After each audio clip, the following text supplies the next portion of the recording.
Сьогодні товариство доопрацьовуємо те, що не було зроблено забудовником в процесі будівництва, але людина хоче камін.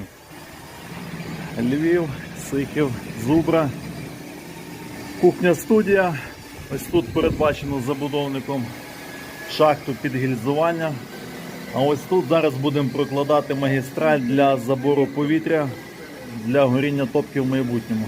Ще одна рекомендація для тих, хто будується або планує будувати.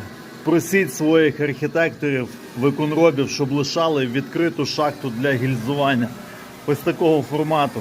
Або 25 на 25, або 25 на 27 на 27 в ідеалі. Так. Наш отвір готовий.